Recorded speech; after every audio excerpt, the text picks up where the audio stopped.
আসসালামু আলাইকুম। Basic computer কোর্সে আপনাকে স্বাগতম। আমাদের এই কোর্সে একদম বিগিনার থেকে শুরু করে অ্যাডভান্স পর্যন্ত থাকবে সম্পূর্ণ বিনামূল্যে। একদম যারা কম্পিউটার অন অফ করতে বোঝেন না, এই অন অফ থেকে শুরু করে video editing, freelancing, youtuber. Computer আর ল্যাপটপ দুইটা সেম একই। অনেকে মনে করেন ল্যাপটপ বুঝে আলাদা, কম্পিউটার বুঝে আলাদা, না, একদম সেম। কম্পিউটার চালানোর জন্য আমাদের কম্পিউটার কিছু পার্টস পরিচিত হইতে হবে। যেমন এটা হলো কিবোর্ড, এই যে দেখতে পাচ্ছেন এটা কিবোর্ড। আর এটা হলো মাউস। এই mouse right button, left button. এইটা হলো পিসির পাওয়ার কেবল।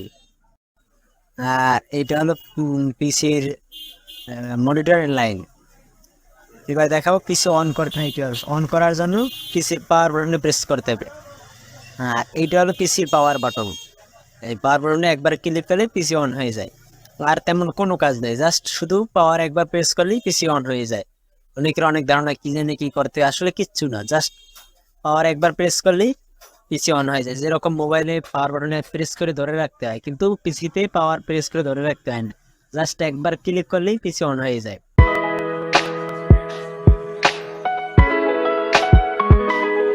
হ্যাঁ, পিসিতে ওপেন করলাম। পিসি ওপেন করার পর পিসি রিফ্রেশ দিব। পিসি রিফ্রেশ দেওয়ার জন্য রাইট বাটনটা ক্লিক করব, তারপর এই রিফ্রেশে এসে লেফট বাটনটা ক্লিক করব, তাহলে রিফ্রেশ দেওয়া হয়ে গেল। আবার দেখি, রাইট বাটনে ক্লিক করার পর লেফট বাটনটা ক্লিক করতে, তাহলে রিফ্রেশ দেওয়া হয়ে গেল। এবার রিফ্রেশ দেওয়ার পর কোনো সফটওয়্যার ওপেন করবো কীভাবে, ফাইল তৈরি করবো কীভাবে, কোনো সফটওয়্যার ওপেন করার জন্য এই মাউসের কার্সারটা ওই সফটওয়্যারের উপর রাখবো, যে সফটওয়্যারের ভিতরে ওপেন করবো। এই পিসি সফটওয়্যারটা ওপেন করবো, ওপেন করার জন্য এই মাউসের কার্সারটা ওই পিসি সফটওয়্যারের উপর রাখবো, রাখলাম। তারপর লেফট বাটনে দুইটা ক্লিক করবো, এই সফটওয়্যারটার ভিতরে ঢুকে নিলাম। তারপর এই সফটওয়্যারটা ভিতরে কীরকম কাজে এটা পরের পর্বতে দেখাবো, আপাতত একটু দেখাই। কাটার জন্য ক্রস বাটনে ক্লিক করবো। আর যদি চাই যে এটা মিনিমাইজ করে রাখবো, মিনিমাইজ করার জন্য এই যে মাইনাস বাটনে ক্লিক করবো, তাইলে সফটওয়্যার ওপেন এবং ক্লোজ হয়ে গেল। এবার দেখাই কীভাবে ফাইল তৈরি করবে। একটা ফোল্ডার তৈরি করবো, ফোল্ডার তৈরি করে ফোল্ডারে কিছু রাখবো বা কপি করবো, এসব কাজ করার জন্য সেই উইন্ডোজই দেখাই।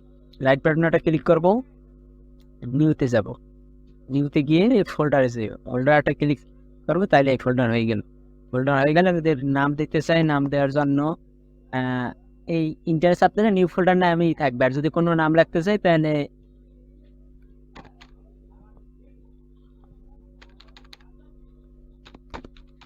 একটা আপাতত দিয়ে দিলাম এই। তারপর ইন্টারে প্রেস করবো, তাহলে ফোল্ডারটার নামটা সেভ হয়ে যায়। সব ফাইলের ভিতরে ঢোকার জন্য লেফট বাটনে দিকে ক্লিক, তাহলে ফাইলটা ওপেন হয়ে গেল। ক্লোজ করার জন্য ক্লোজ, আর যদি মিনিমাইজ করতে চাই মিনিমাইজ করে রাখবো। মিনিমাইজ করে রাখলে হয় কি, এখানে ওই সফটওয়্যারের ভিতরে না আবার ফোল্ডার ভিতরে ঢুকবো, ঢোকার জন্য প্রথম করে আসবে না, মানে আগে যেগুলো কাজ করছে ওইটাই থাকবে। এই ফোল্ডারের ভিতরে যে কয়টা কাজ করছি প্রত্যেকটা কাজ হয়ে গেছে। এবার পিসি ওপেন করলাম, টুকটাক কাজ করলাম। পিসিটা বন্ধ করবো কীভাবে, বন্ধ করার জন্য একদম এই কর্নারে এসে স্টার্ট বারে একটা ক্লিক করবো। এগুলো সব লেফট ক্লিক, রাইট ক্লিক তেমন করা লাগে না। রাইট ক্লিক আমি যেটা করবো এটা বলে দেবো। তারপরে পাওয়ারে একটা ক্লিক করবো, পাওয়ারে ক্লিক করার পর শাটডাউনে ক্লিক করলে পিসিটা অফ হয়ে যাবে। আর রেজিস্টার দেওয়ার জন্য রেজিস্টার বাটন। আর ভিডিওটা করার পর ভয়েস দেওয়া হয়েছে, যেন বিভিন্নভাবে আওয়াজ শুনতে পারেন। পরবর্তী ক্লাস ভিডিও ডিসক্রিপশন ও কমেন্ট বক্সে দেওয়া থাকবে। আল্লাহ হাফেজ, ভালো থাকবেন সবাই।